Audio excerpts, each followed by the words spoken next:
श्री गणेशाय नमः। ओम श्री सरस्वती नमः। ओम श्री सद्गुरुभ्यो नमः। ओम भागवत भगवान की जय। नमः श्री परमहंस स्वादित चरणकमल चिन्मकरन्दाय भक्तजनमानस निवासाय श्रीरामचन्द्राय वागीसायस्य वदने लक्ष्मी यस्य च वक्षसि यस्यास्ते हृदये संवित तं नृसिंहमहं भजे। सच्चिदानन्दरूपाय विश्वोत्पत्त्यादिहेतवे तापत्रयविनाशाय श्रीकृष्णाय वयं नुमः। नारायणं नमस्कृत्यं नरं चैव नरोत्तमं देवीं सरस्वतीं व्यासं ततो जयमुदीरयेत्। श्रीकृष्णाय वासुदेवाय हरये परमात्मने प्रणतक्लेशनाशाय गोविन्दाय नमो नमः। यं प्रवचन्तमनुपेत्य अपेतकृत्यं वैपायनो विहरकातरआजुहाव पुत्रेति तन्मयतया सर्वोऽभिनेन्दुः तं सर्वभूतहृदयं मुनिमानतोऽस्मि। जन्माद्यस्य यतोऽन्वयादितरत चार्तेष्वभिघ्नस्वराट् तेने ब्रह्महृदाय आदिकवये मुह्यन्ति यः सूरयः। तेजो वारिमृदां यथा विनिमयो यत्र त्रिसर्गो मृषा धाम्नां स्वेन सदा निरस्तकुहकं सत्यं परं धीमहि।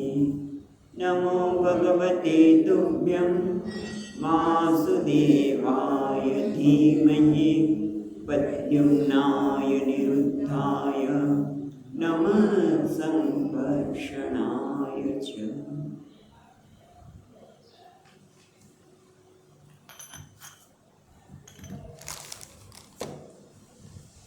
नमो भगवते वासुदेवाय।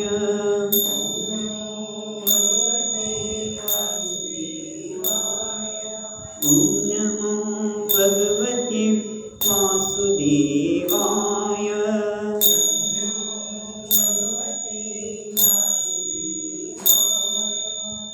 नमो भगवते वासुदेवाय।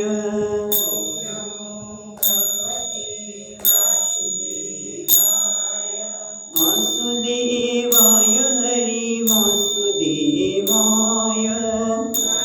देवाय हरि वासुदेवाय। वासुदेवाय हरि वासुदेवाय।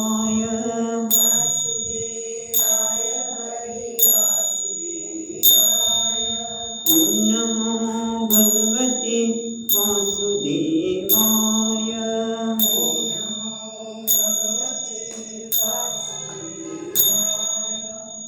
नमो भगवते वासुदेवाय।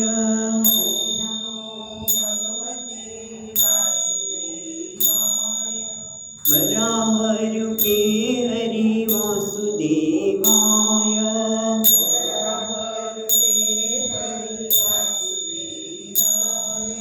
वराहरूपे हरि वासुदेवाय।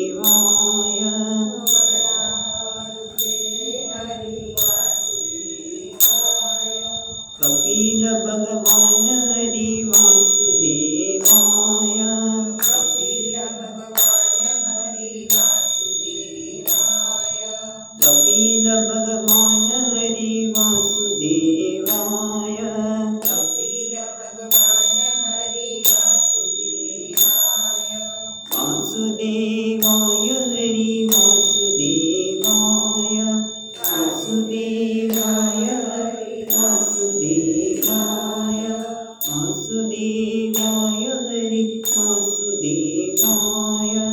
વાસુદેવાય હરિ વાસુદેવાય ઓમ નમો ભગવતે વાસુદેવાય ઓમ નમો ભગવતે વાસુદેવાય ઓમ નમો ભગવતે વાસુદેવાય ઓમ ભગવતે વાસુદેવાય વાસુદેવાય હરિ વાસુદેવાય વાસુદેવાય હરિ વાસુદેવાય વાસુદેવાય હરિ વાસુદેવાય વાસુદેવાય હરિ વાસુદેવાય વરાહરૂપે હરિ વાસુદેવાય વરાહ ભગવાન હરિ વાસુદેવાય કપિલ ભગવાન હરિ વાસુદેવાય કપિલ ભગવાન હરિ વાસુદેવાય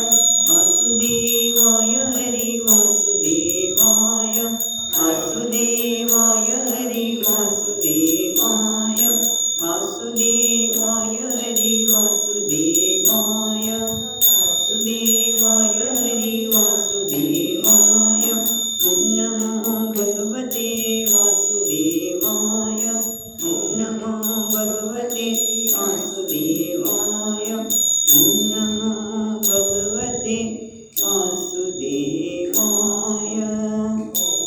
ઓમ ભગવતે વાસુદેવાય ઓમ નમો ભગવતે વાસુદેવાય ઓમ નમો ભગવતે વાસુદેવાય.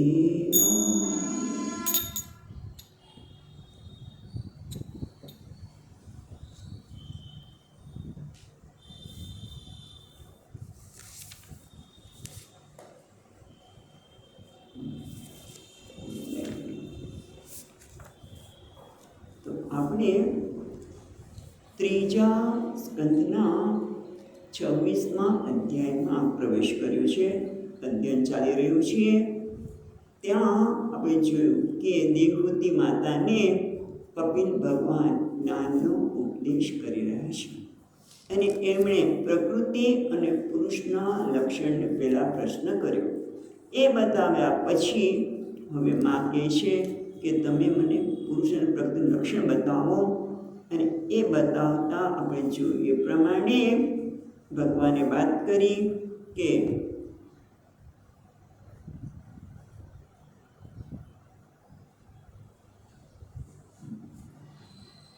ત્રણ ગુણ વાળા અવ્યક્ત, હંમેશા નિત્ય અને કારણ અને કાર્યરૂપ અને સ્વયં નિર્વિકાર એવા પ્રધાનમાંથી પ્રધાન કે પ્રકૃતિ એમાંથી પંચમહાભૂતની ઉત્પત્તિ થઈ. પંચ તન્માત્રાની, 4 અંતઃકરણ અને 10 ઇન્દ્રિય એમ કરીને કુલ 24 તત્વની ઉત્પત્તિ થઈ. અને એની સાથે કેટલાક લોકો કાળને પણ 25 તત્વ તરીકે ઓળખે છે. એ કાળ શું છે એના માટે ઘણા બધા લોકોના જુદા મતની વાત કરી કે ભગવાનનો પ્રભાવ એ જ કાળ છે. હા, પણ પોતાની દ્રષ્ટિએ કપિલ ભગવાને કહ્યું કે કાળ એટલે શું છે તો કે સ્વમત પ્રકૃતિ 17મા શ્લોકમાં પ્રકૃતિ ગુણ સામ્યસ્ય, પ્રકૃતિ જે સામ્ય અવસ્થામાં છે એ વખતે જેમાં ચલન કરે છે એ કાળ છે. ભગવાનને કાળ તરીકે પ્રકૃતિમાં જે ચેષ્ટા થાય છે એ ભગવાન કાળના લીધે થાય છે. અને એ કાળ ભગવાન અંતરકરણમાં એટલે કે જ ભગવાન પોતાની માયાથી જ સર્વ પ્રાણીઓના અંદર પુરુષ રૂપે અંતર્યામી તરીકે અને બહાર વિકાર રહિત પોતે સર્વ રીતે વ્યાપ્ત છે. એટલે અંદર હોય કે બહાર હોય, ખરેખર બહાર અંદર જો ભાગ તો આપણે કઈ રીતે કરી છે કે પુરુષની અંદર એના શરીરના આધારે અંદર અને બહાર એવું થયું. પણ ભગવાન તો સર્વવ્યાપ છે અને કેવા છે નિર્વિકાર, પોતે બધામાં વ્યાપ્ત હોવા છતાં પણ પોતે કેવા છે નિર્વિકાર. અને કેટલાક એને 25 મૂકે છે તો આપણે વાત કરી કે કેટલાક ભગવાનના પ્રભાવને કાળ કહે છે, પણ એ કાળને એ કાળ શું કરે છે, જીવના જે અદૃષ્ટ કર્મો, જે સંચિત કર્મ શબ્દ એ પ્રારબ્ધના રૂપમાં પરિણમે ત્યારે, એટલે કે જ્યારે જીવના અદૃષ્ટ છે એના કારણે કાળ ભગવાન એમાં ગુણમાં ક્ષોભ કરે છે. અને ક્ષોભ કરે છે એટલે શું કરે છે, પરમાત્મા જે ચૈતન્ય છે એ વીર એટલે વીર્યનું એટલે ચૈતન્યનું આધાન કરે છે અને એમાંથી મહત્તત્વ ઉત્પન્ન થયું. મહત્તત્વ કેવું છે તો કે એકદમ હિરણમય, એકદમ સોનેરી.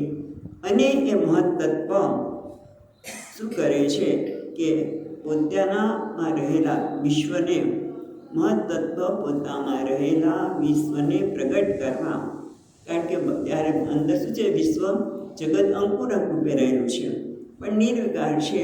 અને એ તીવ્ર અંધકાર, જે તીવ્ર અંધકારના લીધે જ મહત્તત્વ પ્રલયકાળમાં ગળાઈ ગયું હતું, એ તીવ્ર અંધકારને અત્યારે મહત્તત્વ પી જાય છે, એનું પાન કરે છે.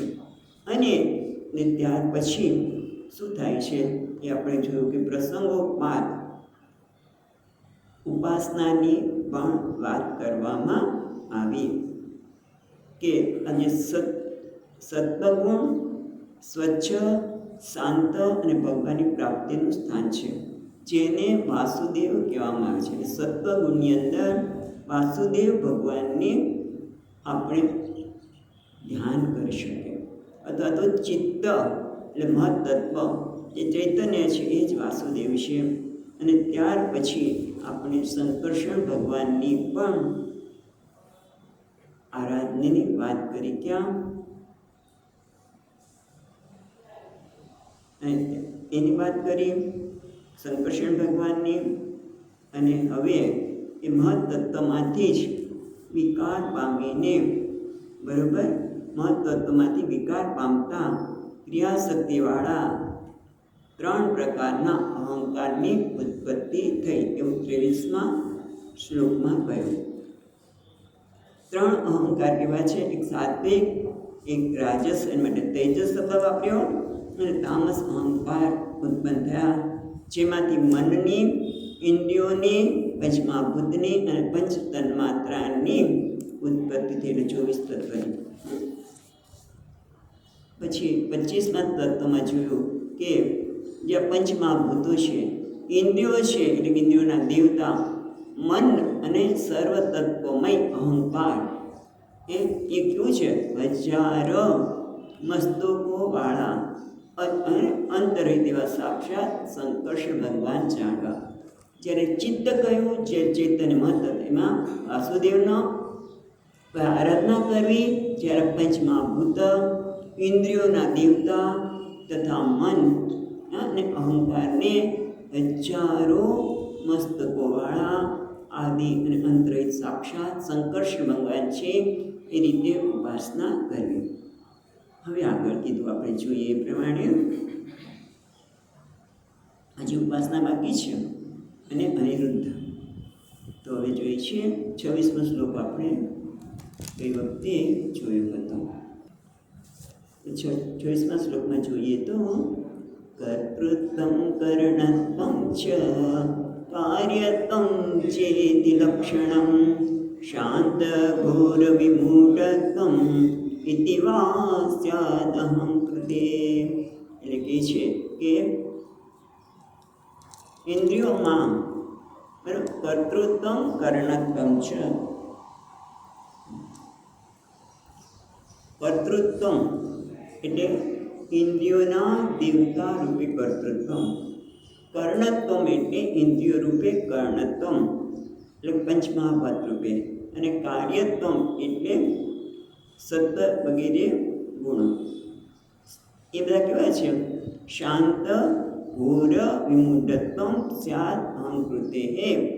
એ શાંત એટલે સત્વગુણ, ઘોર એટલે રજોગુણ અને વિમૂઢ એટલે તામસ. એટલે અહંકારના આ લક્ષણો કયા પહેલા કે અહંકારનું લક્ષણ શું છે? તો કે કર્તાપણું, કરણપણું અને કાર્યપણું. એટલે કે સત્વગુણના લીધે શાંત, ઘોર, વિમુટ એવા અહંકારના 3 વિભાગ પાડ્યા. હવે આપણે 27ના શ્લોકથી આગળ જોઈએ કે હવે મનની ઉત્પત્તિની વાત કરે છે.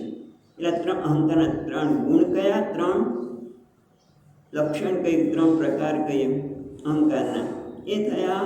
હવે આગળ આપણને મનની ઉત્પત્તિ માટે 27ના શ્લોકમાં કહે છે વૈકારિતા વિકુર્ણાણં મનસ્તત્વમજાયત યત સંકલ્પ વિકલ્પાભ્યામ વર્તતે કામ સંભવઃ. એટલે હવે કહે છે વિકારી વૈકારિકાત વિકુર્વાણાત મનઃ તત્વમ અજાયત. એટલે વૈકારિક એટલે સત્વગુણ અને વિકુર્વાણમ એટલે વિકારથી.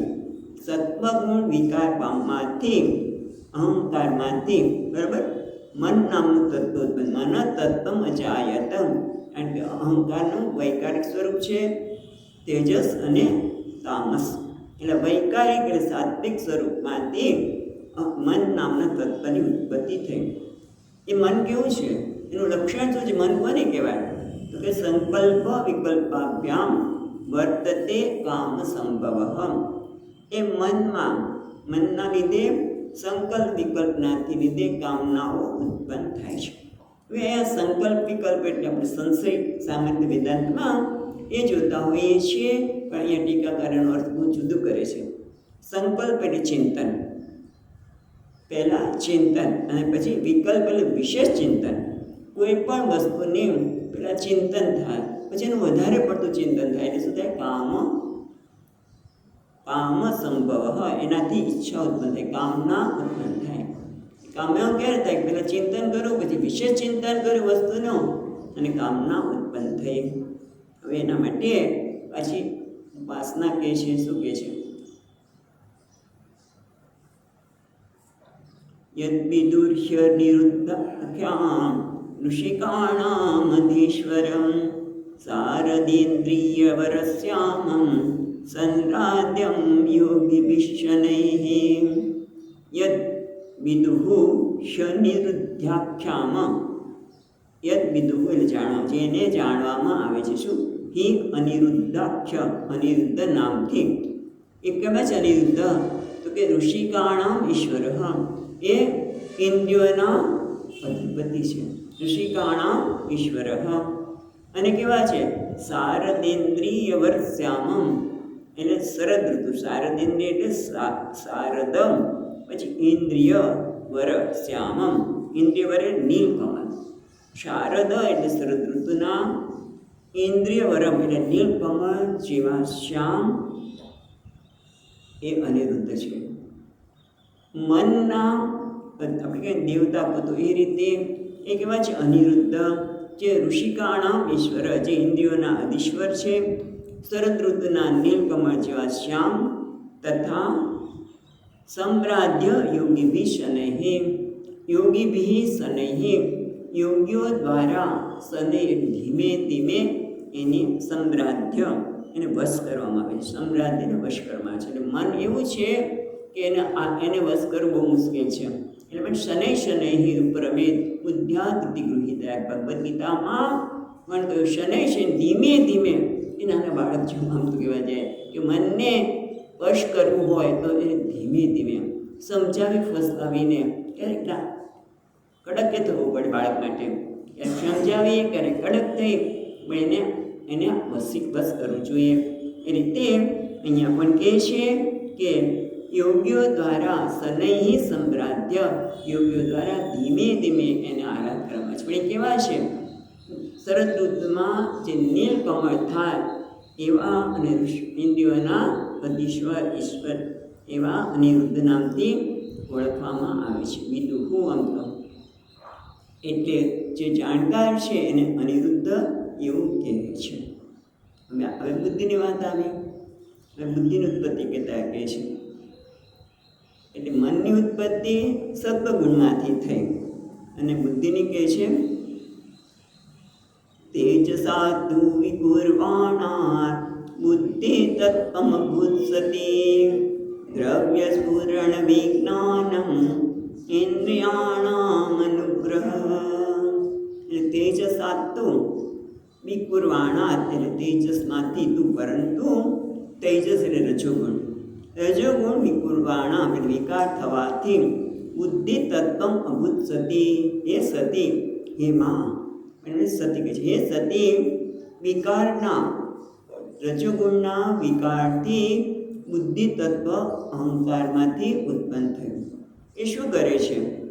દ્રવ્ય સ્ફુરણ વિજ્ઞાનમ ઇન્દ્રિયાણમ અનુગ્રહ.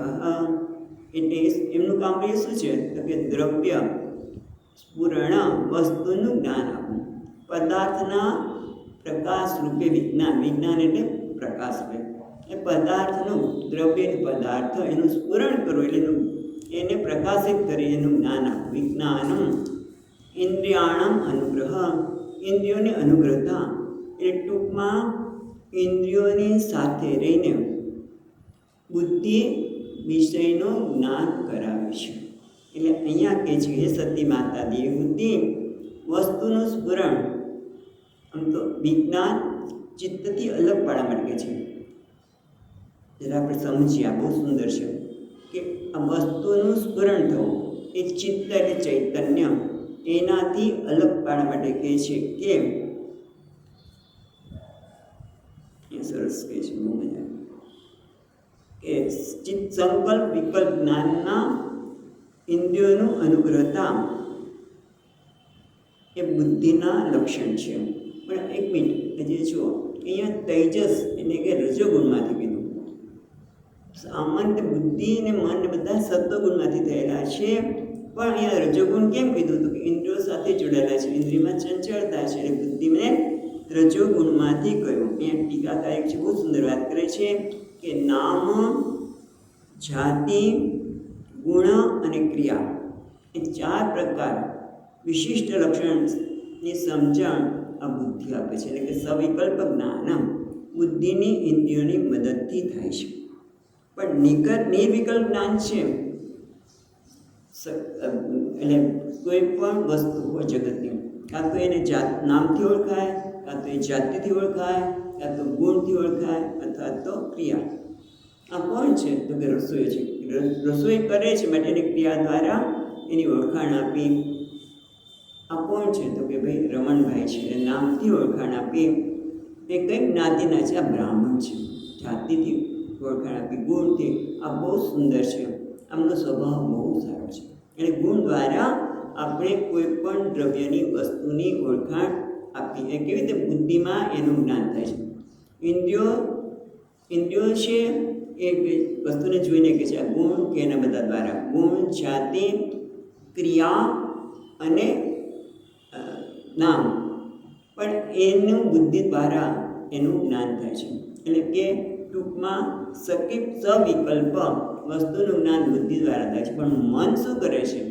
જે નિર્વિકલ્પ છે, નિર્વિકલ્પ છે આત્મા, પરમાત્મા, એનું નામ, જાતિ, ગુણ કે ક્રિયા નથી, એનું જ્ઞાન મનમાં થાય છે. હજી એક આપણે વાત કરી હતી કે ચિત્ત અને બુદ્ધિને જુદા પાડવા માટે, તો એના માટે બહુ સુંદર એ દાખલો આપે છે કે જેમ કે હું સાંભળું છું, એક દ્રષ્ટાંત, હું સાંભળું છું. સાંભળું છું એટલે શું? સાંભળવાની ક્રિયા તે છે એટલે શું છે? ચેતનતા વગર તો સંભળાય નહીં.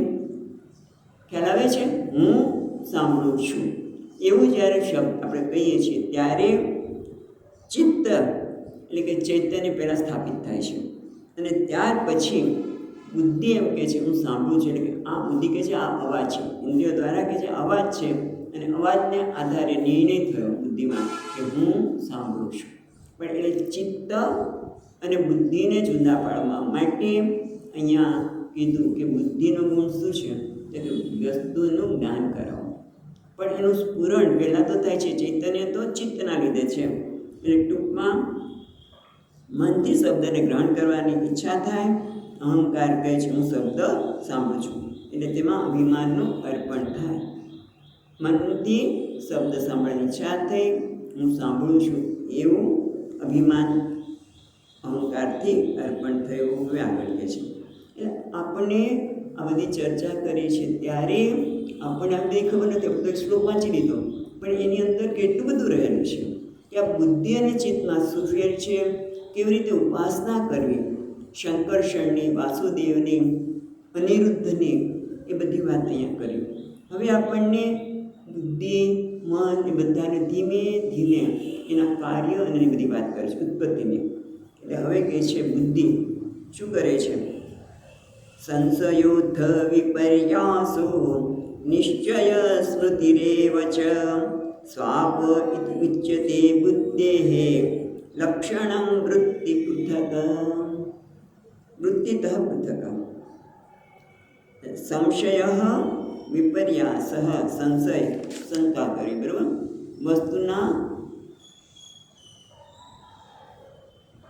વસ્તુનું જે સ્ફુરણ થાય છે વિજ્ઞાન કહ્યું, બરાબર, એને સંશય વગેરેથી વિસ્તાર કરે છે. બુદ્ધિમાં સંશય, પછી વિપર્યાસ એટલે મિથ્યા જ્ઞાન, વિપર્યાસ એટલે મિથ્યા જ્ઞાન, પછી નિશ્ચય, નિશ્ચય પણ કોણ કરે? બુદ્ધિ કરે છે. સંશય પણ બુદ્ધિ કરે છે, અને વિપર્યાસ મિથ્યા જ્ઞાન પણ ધ્યાન થાય છે.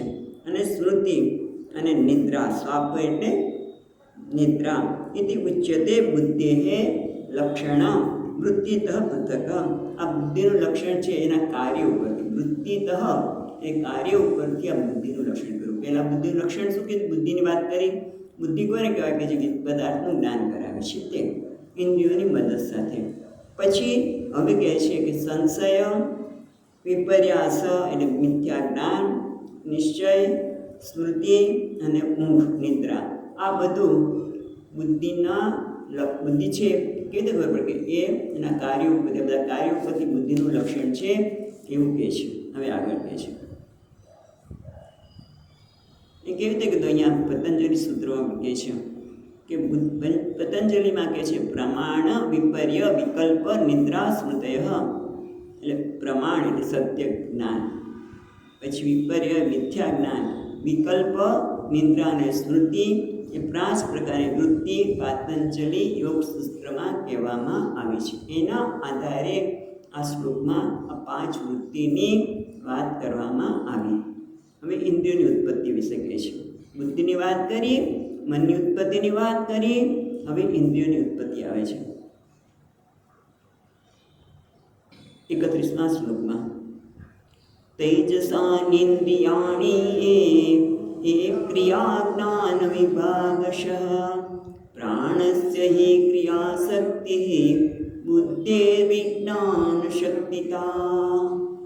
એટલે કે છે તૈજસાની, તેજસ એટલે રાજસ અહંકાર, રાજસ અહંકારમાંથી ઇન્દ્રિયાણી એટલે ઇન્દ્રિયો ઉત્પન્ન થઈ, ઇન્દ્રિયો ઉત્પન્ન થઈ, બરાબર. ક્રિયા જ્ઞાન વિભાગશઃ એટલે ક્રિયા એટલે કર્મેન્દ્રિય અને જ્ઞાન એટલે જ્ઞાનેન્દ્રિયો. એટલે કર્મેન્દ્રિય અને જ્ઞાનેન્દ્રિયો એ બંને પ્રકારની ઇન્દ્રિયો રાજસ અહંકારમાંથી ઉત્પન્ન થયેલી છે.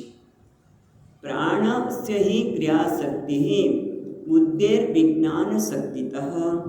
અને કર્મેન્દ્રિયમાં ક્રિયાશક્તિ છે, બરાબર, એમ કહીને કર્મ કરવાની ક્રિયા. કારણ કે પ્રાણની ક્રિયાશક્તિ અને બુદ્ધિની વિજ્ઞાન શક્તિ એમાં રહેલી છે. પ્રાણ હિ ક્રિયાશક્તિ બુદ્ધેઃ વિજ્ઞાન શક્તિતઃ. એટલે અહીંયા કહે છે પ્રાણના કારણે ક્રિયાશક્તિ અને બુદ્ધિના કારણે વિજ્ઞાન શક્તિ. આથી પ્રાણ પણ રાજસ હોવાની અને ક્રિયાશક્તિ ઇન્દ્રિયો પણ રાજસ છે. અને પછી અહીંયા એવો કહ્યું, એવકાર કહીને કહે છે કે સાત્વિક, કારણ કે આપણે આગળ વાત કરીએ કે બુદ્ધિ પણ સત્વગુણમાંથી ઉત્પન્ન થઈ છે. ના, એની રજસમાંથી થયેલી છે અને ઇન્દ્રિયો પણ રજોગુણમાંથી થયેલી છે. અહીંયા દીપીને શું કહે છે આપણે જોઈએ. જ્ઞાનેન્દ્રિયો સાત્વિક હોવાની શંકા માટે કહે છે કે સાંખ્યશાસ્ત્રમાં જ્ઞાનેન્દ્રિયો સાત્વિક હોવા છતાં પણ, ખ્યાલ આવ્યો? આપણે પહેલાં મન, પછી મન અને જ્ઞાનેન્દ્રિયો એ બધા સત્વગુણમાંથી ઉત્પન્ન થયેલા છે, પણ છતાં અહીંયા કહે છે જ્ઞાનેન્દ્રિયો સાત્વિક હોવાની શંકા માટે કહે છે કે જો સાંખ્યશાસ્ત્રમાં જ્ઞાનેન્દ્રિયો સાત્વિક હોવા છતાં પણ સવિકલ્પ જ્ઞાનવાળી હોવાથી એ રજોગુણીમાં પ્રાચુર્ય છે, માટે એને રાજસ કહે છે. એવું કપિલ ભગવાનનો મત અહીંયા છે. કપિલ ભગવાન અહીંયા એમને રાજસ તરીકે ઓળખાવે છે, જ્ઞાનેન્દ્રિયોને પણ. એટલે આપણે આગળ ભણી ગયા હોય એના માટે જરાક મહત્વનું છે, બાકી જે કંઈ બરોબર એવું નહીં. આગળ છે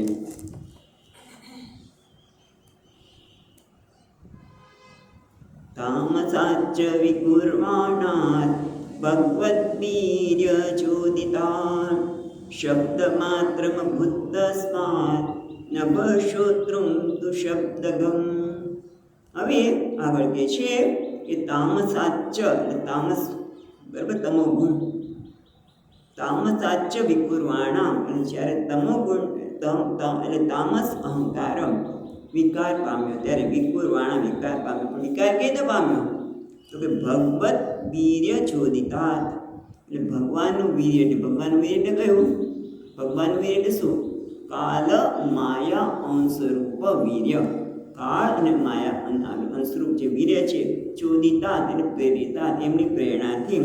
એટલે ભગવાનના વીર્યના પ્રેરણાથી તામસ અહંકાર વિકાર પામતા પેલી લીટો અર્થ આવો થયો. બરાબર? શું થયું? શબ્દ માત્ર અભૂત તસ્માત એમાંથી પહેલાં શું થયું? શબ્દ માત્ર એટલે તન્માત્રા. શબ્દ માત્ર એટલે શબ્દ તન્માત્રા ઉત્પન્ન થઈ. અભૂત એટલે ઉત્પન્ન થઈ. બરાબર?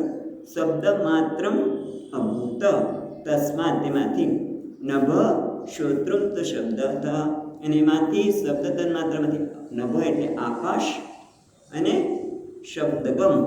શબ્દગમ એટલે શબ્દને ગ્રહણ કરવું કરે તેને શબ્દગમ કહે છે. એટલે શબ્દને ગ્રહણ કરવાનું. આકાશ અને આકાશ શું કરે છે? શબ્દને ગ્રહણ કરે છે. એટલે શ્રોત્રેન્દ્રિય. શ્રોત્રેન્દ્રિય પણ એમાંથી ઉત્પન્ન થઈ. એટલે શું થયું કે ભગવાનના વીર્યની પ્રેરણાથી પ્રેરણા પામેલો તામસ અહંકાર વિકાર પામતા તેમાંથી પહેલાં શબ્દ તન્માત્રા, પછી આકાશ અને શબ્દને ગ્રહણ કરીને શ્રોત્રેન્દ્રિયની ઉત્પત્તિ થઈ. હવે આગળ કે શ્રોત્રેન્દ્રિય ઉત્પત્તિ તો થઈ, પણ બધા શબ્દનું લક્ષણ બતાવે. શબ્દ એટલે શું? આવું બધું સૂક્ષ્મ વિચાર ક્યાંય કરવામાં આવ્યો નથી. વિસ્તારથી કહે છે. કહે છે 33મા શ્લોકમાં અર્થાશ્રયત્વમ શબ્દસ્ય દ્રષ્ટુલિંગત્વમેવ ચ તન્માત્રમ ચ નભસો લક્ષણમ કવયો વિદુઃ. અર્થ આશ્રયત્વમ શબ્દસ્ય દ્રષ્ટુઃ લિંગત્વમ એવ ચ તન્માત્રમ ચ નભસો લક્ષણમ કવયો વિદુઃ. અર્થ આશ્રયત્વમ અર્થનો પ્રકાશ. પણ અર્થ એટલે શું? અર્થ એટલે બધી વસ્તુ, જગતને જે કંઈ વસ્તુ છે એને અર્થમાં લીધો. જગતના પદાર્થને વસ્તુઓને આશ્રયત્વમ એટલે પ્રકાશે છે. કોણ? શબ્દ. શબ્દ છે આપણે પદાર્થનું જ્ઞાન કરે, પ્રકાશ કરે છે. શું? શબ્દ દ્વારા આપણે વસ્તુનું જ્ઞાન થાય છે. શબ્દ અર્થને પ્રકાશે છે, વસ્તુને પ્રકાશે છે. શું પ્રકાશે છે ભાઈ? તો દ્રષ્ટુ લિંગત્વમેવ ચ. દ્રષ્ટુ એટલે જોનાર. જોનારનું હોવાપણું કે કેવી રીતે કહે છે? તેના માટે સરસ કહે લિંગત્વમેવ છે. એટલે કોઈ ભીત પાછળ, દિવાલની પાછળ સંસ્કૃતમાં ટીકા આપે છે, એમાંથી ગુજરાતી કરું છું કે કુડિયાદિ દિવાલની પાછળ કોઈ વ્યક્તિ છે, બરાબર?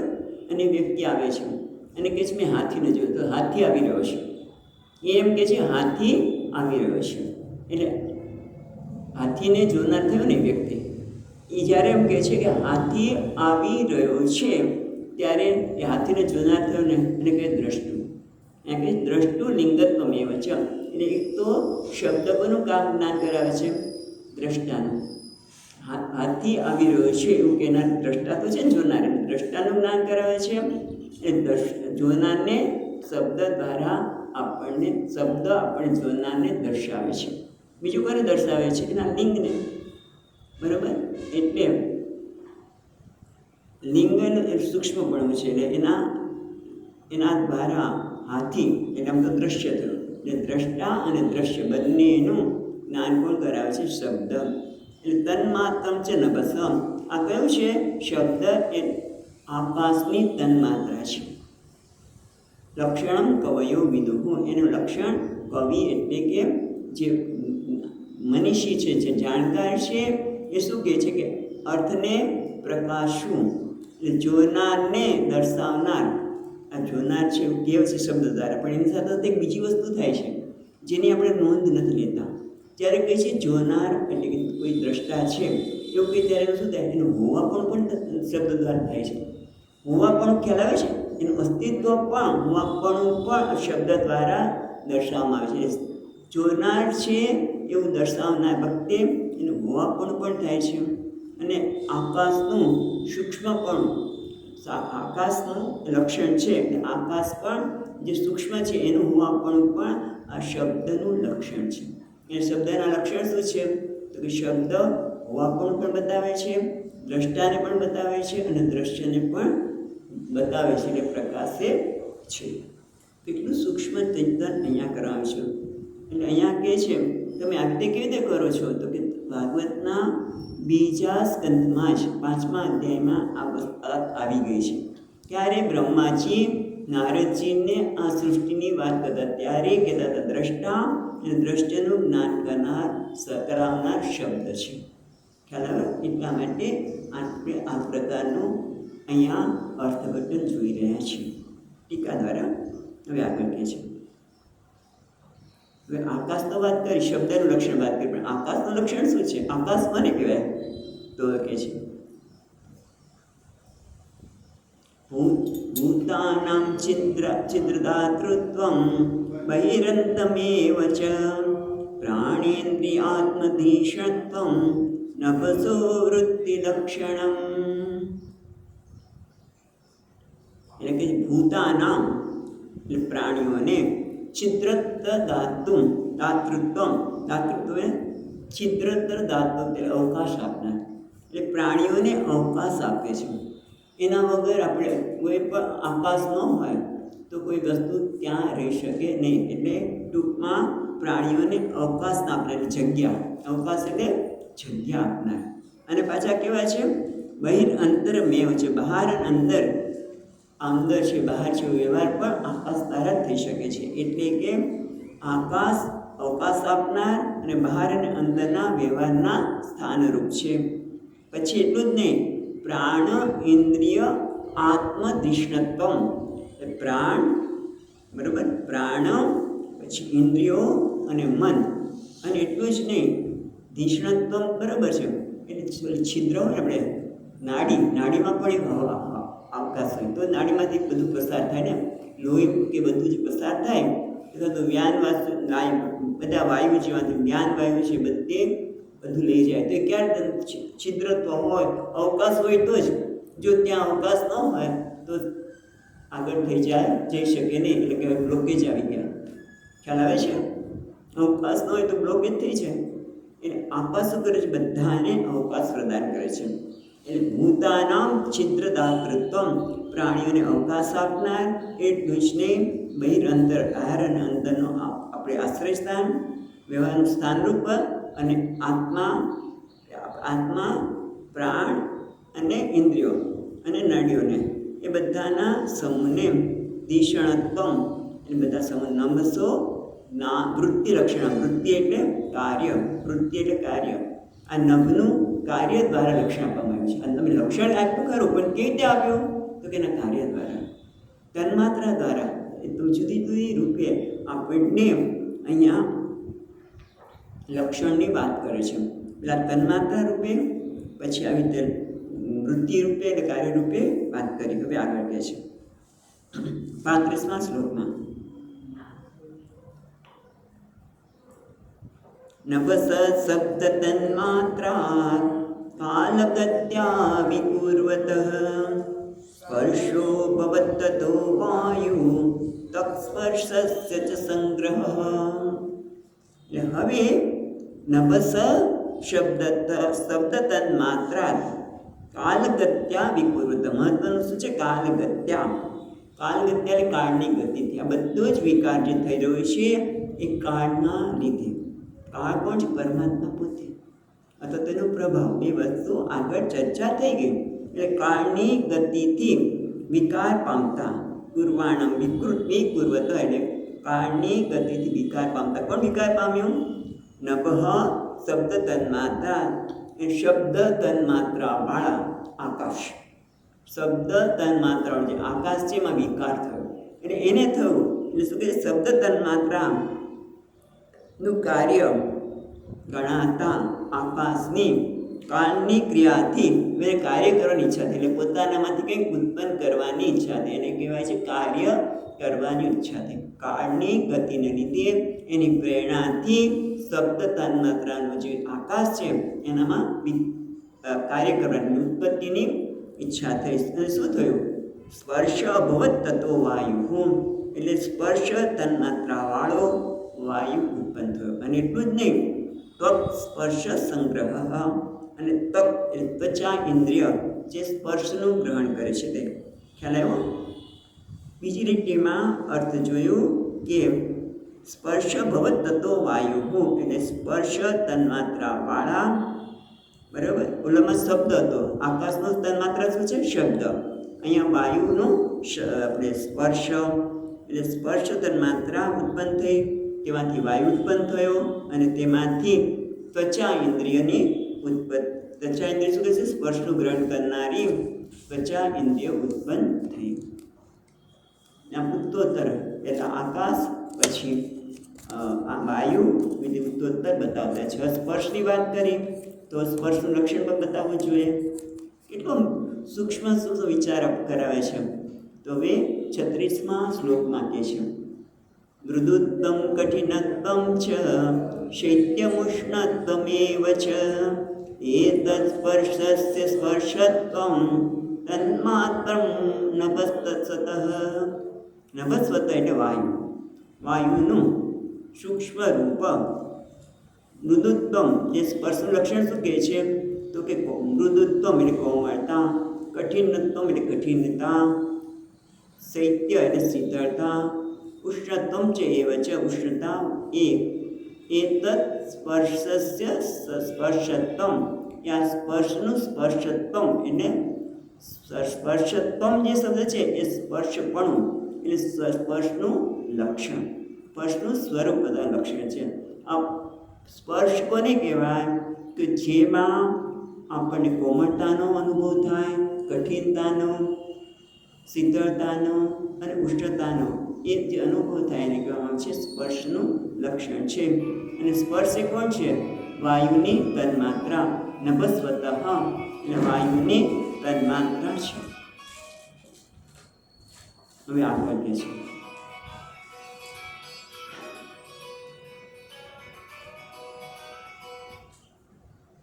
ચાલનમ વ્યુહનમ પ્રાપ્તિ નેતૃત્વમ દ્રવ્ય શબ્દયોઃ સર્વેન્દ્રિયાણમાત્મત્વમ માયો કર્માભિલક્ષણમ.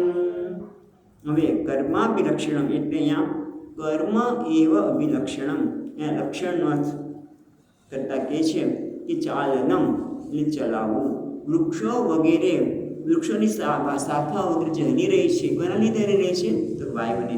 એટલે ચાલનમ એટલે તો ચલાવવું. પણ અહીંયા ટીકાકાર આપણે સ્પષ્ટ કહે છે ચાલન એટલે વૃક્ષની શાખાને ચલાવવું. પછી વ્યુહનમ. વ્યુહનમ એટલે બધાને એકઠા કરવું. વાયુને એટલે બધી વસ્તુ એકઠી થાય એટલે વ્યુહનમ એટલે એકઠા કરવું.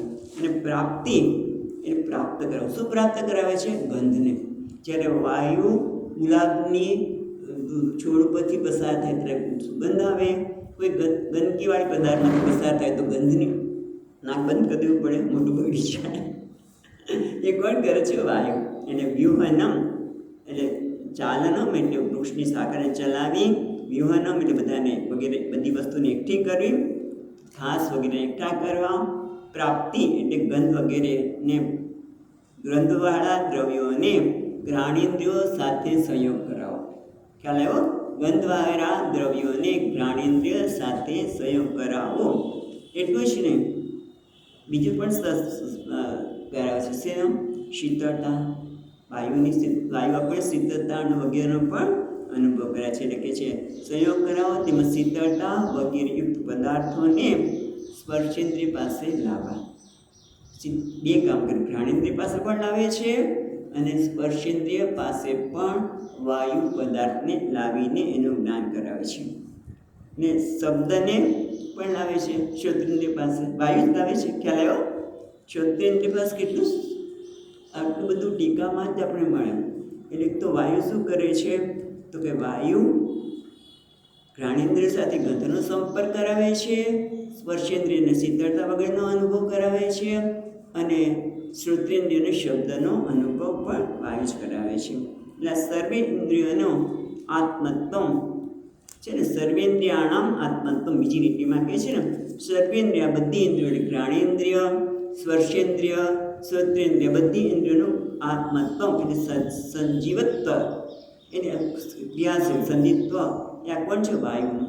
વાયુ કર્માભિલક્ષણમ એટલે હલાવવું, એકઠું કરવું, સંયોગ કરાવવો તથા શબ્દોને લઈ જવા, આ સર્વ ઇન્દ્રિયોને સંજીવન કરવી એ વાયુનું વૃત્તિરૂપ લક્ષણ છે. વાયુનું કાર્ય દ્વારા નક્કી કરવામાં આવેલું લક્ષણ, કાર્ય દ્વારા લક્ષણ જોયું ને, એ કાર્ય દ્વારા પણ આકાશનું લક્ષણ બતાવ્યું, હવે વાયુનું લક્ષણ બતાવ્યું. હવે આગળ કહે છે વાયુને પણ પ્રેરણા મળશે.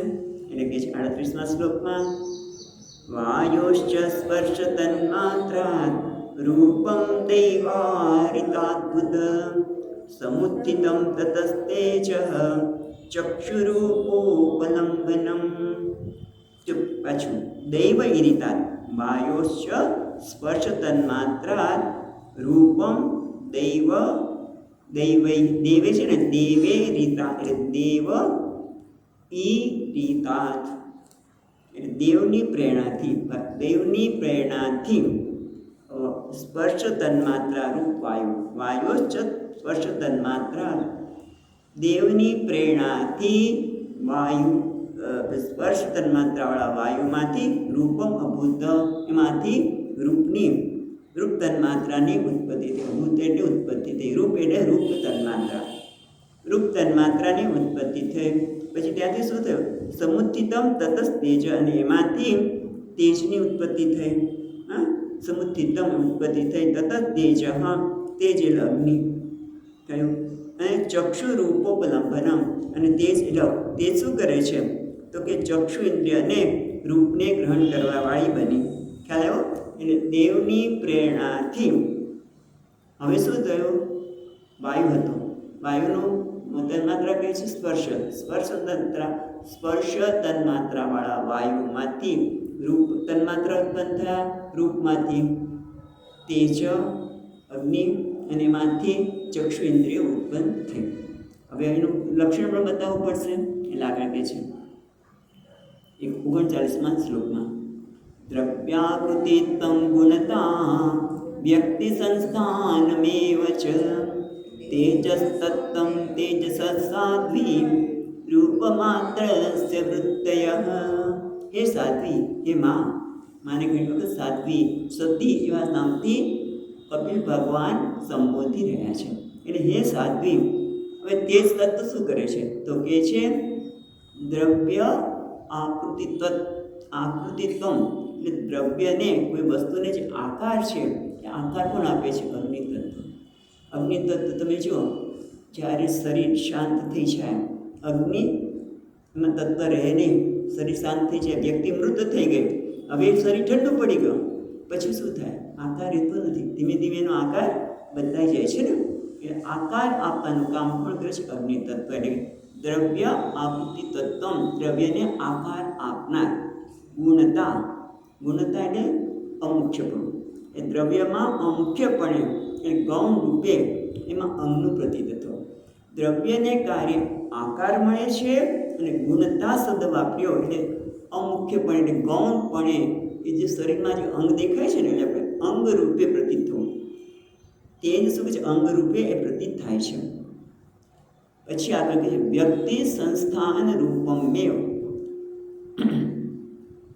અને વ્યક્તિ સંસ્થાનત્વમ, વ્યક્તિ એટલે દ્રવ્યનો જે સંસ્થાન એટલે આકાર છે, દ્રવ્યનો જે આકાર છે એ કોના લીધે છે? તો કે તેજ તત્વને લીધે છે. એટલે એ સાદગીમાં દ્રવ્યને આકાર આપવો, દ્રવ્યમાં અમુખ્યપણે એનું પ્રતિત્વ અંગરૂપે અને દ્રવ્યના આકાર પ્રમાણે પરિણામ પામવું. વ્યક્તિ સંસ્થાનમ એટલે દ્રવ્યના આકાર પ્રમાણે પરિણામ પામવું. એ તેજ તમ તેજસ રૂપમાત્ર વૃત્તય, એ તેજના લક્ષણ છે. અને એ કયા છે? રૂપમાત્ર સે વૃત્તિતઃ, એ તેજસનું તેજપણું અસાધારણ લક્ષણ છે, પણ એ રૂપ તન્માત્રાના કાર્યો છે. આ રૂપ તન્માત્રાના કાર્યને આધારે, રૂપ તન્માત્ર લીધે તેજ તત્વ અને તેજ તત્વને લીધે કોઈ પણ વસ્તુનો આકાર હોવો, એના અંગ દેખાવા, આ બધું જ તેજ તત્વને લીધે છે. તેજસપણું એ કંઈક અસાધારણ લક્ષણ છે, એના વગર આકાર હોઈ શકે નહીં. પણ એ પાછું શું કરે છે? તેજ તત્વ એટલે અગ્નિ તત્વ. 40મો શ્લોક જોઈ લઈએ. દ્યોતનમ પંચનમ પાનમ અદનમ હિમમર્દનમ તેજોષો વૃત્તયસ્તેત્વાહ શોષણં ક્ષુદ્દેવ ચ.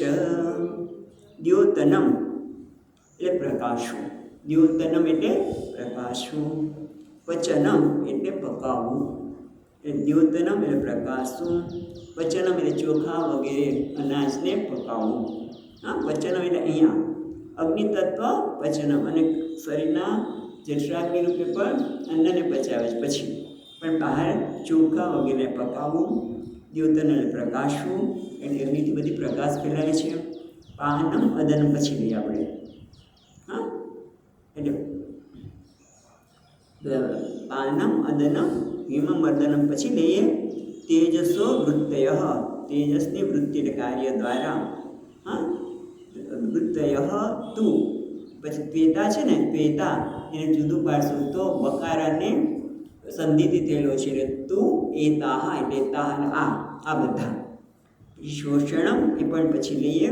પહેલાં આવશે ક્ષુત્રેડ, ક્ષુદ્દેવ, ક્ષુત્રુડ એવું થશે, જુદા પાડશું. ક્ષુદ્ધ અને ત્રુડ, ક્ષુત્રુડ એટલે ભૂખ ને તરસ. હવે જો દ્યોતનમ એટલે પ્રકાશવું, પછી પાચનમ ચોખા વગેરે પકાવવા, અને ભૂખ અને તરસ. અને ભૂખ તરસના લીધે શું થાય? ભૂખ અને તરસ લાગે તો શું થાય? પાન પછી ને પાનમ અદનમ, પાનમ અને અદનમ. ભૂખ તરસ લાગે, ભૂખ અને તરસના લીધે પાણી પીવાનું એટલે પાનમ એટલે પીવું, અને અદનમ એટલે ખાવું. એટલે ભૂખ તરસ લાગવાથી ખાવું અને પીવાને લીધે થાય છે, બરાબર, કારણે એટલે દૂર થાય. પછી હિમ અર્દનમ એટલે ઠંડી દૂર કરવી. ઠંડી અગ્નિ કોણ કરે? અગ્નિ શું કરે છે? ઠંડીને દૂર કરે છે. અને એટલું જ શોષણમ, અને સુકાવવું પણ અગ્નિ લીધે છે. કોઈ વસ્તુને સૂકી નાખે તો અગ્નિ, એટલે અગ્નિ શું કરે છે? તો કે પ્રકાશે છે, પચાવે છે. ભૂખ અને તરસ લાગવાથી ખાવા અને પીવાનું કામ કરે થઈ છે તો થાય ને, ખાવા અને પીવાનું કામ થાય છે, અને સાથે સાથે ઠંડીને દૂર કરવાનું અને સુકાવાનું કામ, આ બધું તેજની વૃત્તિઓ છે, કાર્ય છે. વૃત્તિ એટલે આ બધું તેજનો, અગ્નિનું કાર્ય છે. હવે એક શ્લોક જોઈ લઈએ. અચ્છા, ચાલો એ બાકી રાખીએ છીએ. પછી તેજસ તત્વમાંથી હવે શું ઉત્પન્ન થશે? જળ એટલે સ્પર્શ, તે રૂપને આપણે શું રસ તન્માતા, રસ ઉત્પન્ન થશે. જળ, રસ અને એના કાર્યો એ બધું આપણે હવે પછી જોઈશું. અટકીએ અહીંયા. સચ્ચિદાનંદ રૂપાય વિશ્વોત્પત્યાદિહેતવે તાપત્રય વિનાશાય શ્રીકૃષ્ણાય વયં નમઃ. યં પ્રવચन्तમનુપેત્ય અપેતકૃત્યં વૈપાયનો વિહરકાતર આજુહાવ. પુત્રેતિ તન્મયતયા તરવો વિનેન્દુઃ तं सर्वभूतहृदयं मुनिमानतोऽस्मि। ॐ शान्ति शान्ति शान्तिः।